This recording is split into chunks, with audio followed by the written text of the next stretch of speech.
La trompette enrhumée. Découvre la trompette. Bouvillon, bouton de piston, coulisse, embouchure.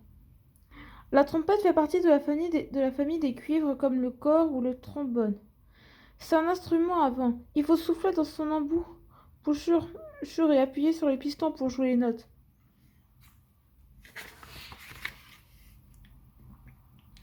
C'est l'histoire d'une trompette qui trompette tout le temps. Le matin, sous la douche, elle trompette. Pendant la sieste, elle trompette. À 4 heures sur sa trottinette. Et même la nuit, sous sa couette, elle trompette. Sa mère tempête. Arrête! Arrête! Je vais perdre la tête! Or, la trompette a un problème.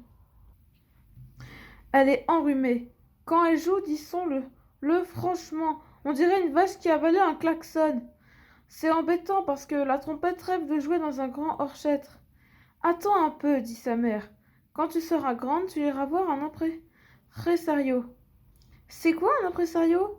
Une personne qui s'occupe d'un artiste, lui trouve du travail et veille sur sa carrière. Comme monsieur Soyoshimoto, notre voisin.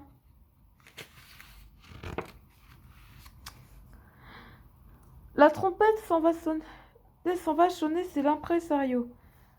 Bonjour, je suis la trompette de l'appartement d'en haut. Ah, c'est toi, dit-il en se bouchant les oreilles. Je voudrais jouer dans un grand orchestre. Tu n'as pas le niveau. Et tu n'aurais pas le nez bouché. Allez, s'il vous plaît, faites-moi engager. Il faut que tu fasses des gros progrès d'abord. Et maintenant, laisse-moi, je dois me préparer. Je vais au concert donné ce soir par le grand chef d'orchestre. Monsieur Allégro Manon Tropon, au théâtre de la ville?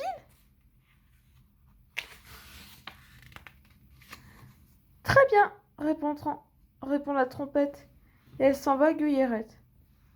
Saperlipopette, qu'est-ce qui lui passe par la tête? Et elle court au théâtre retrouver monsieur Allergo Manon Tropon. Bonjour, maître, vous n'aurez pas besoin d'une trompette par hasard?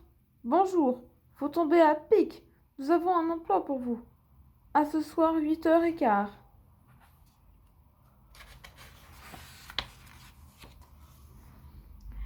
Et le soir, à 8h15, voilà notre trompette au dernier rang des instruments à auvent ont devant leur crâne un énorme tuba. Personne ne la voit. Elle désespère. Elle bondit en l'air pour qu'on la répète quand le chef lui fait signe. Elle se remplit d'air et lance le son d'une vache qui avalait un klaxon. Oh, catastrophe! Gronde le tuba d'une grosse voix. Qu'on la bâillonne! Crie le saxophone. La contrepasse attrape la trompette par les pistons.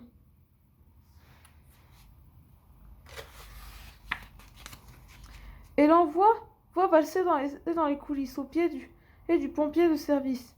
Il la pose sur une chaise en paille et fond ses sourcils.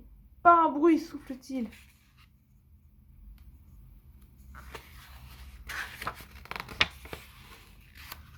La trompette se fait toute petite. Elle observe la salle remplie de monsieur et dames élégants, tous en cousu d'or étincelant. Au 4e rang, elle reconnaît sa maman. Et monsieur et aussi. Simoto habillé de beau.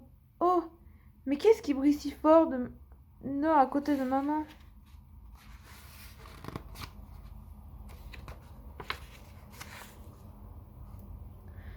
Un ravissant petit sac en diamant posé sur les genoux d'une dame qui écoute la musique, la bouche grande ouverte. Ce n'est pas prudent, se dit la trompette. Un pigeon voyageur pouvait s'y engouffrer et y poser du courrier. La dame serait transformée en boîte à lettres. La trompette ferme les yeux, part dans un rêve sans queue ni tête. Boum, boum, boum! La grosse caisse résonne et réveille la trompette. Elle sursaute, jette un œil sur le pompier endormi qui ronfle, comme un malotru. Elle voudrait lui dire « Chut, chut !» Mais elle n'ose pas. Elle se retourne vers la soie et...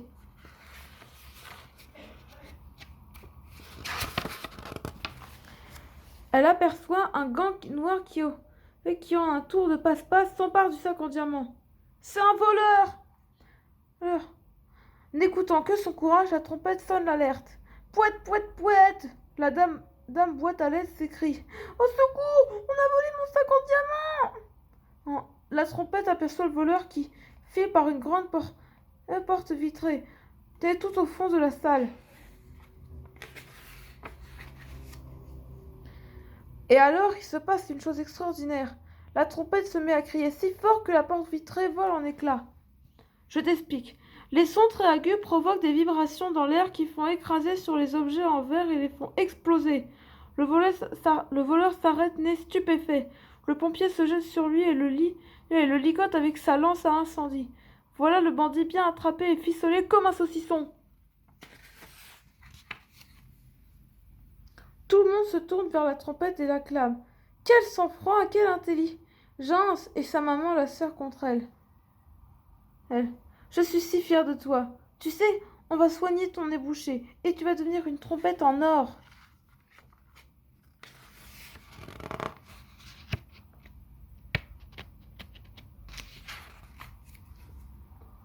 Le lendemain, la petite trompette fait la une des journaux. Une trompette héroïque où son unique arrête un voleur. Voilà. Monsieur Yoshimoto, le grand impresario, promet de faire d'elle une vedette. Ivre de joie, notre amie trompette grimpe sur les toits et 1, 2, 3, elle fait quoi? Elle trompette, et elle trompette, encore, encore et encore.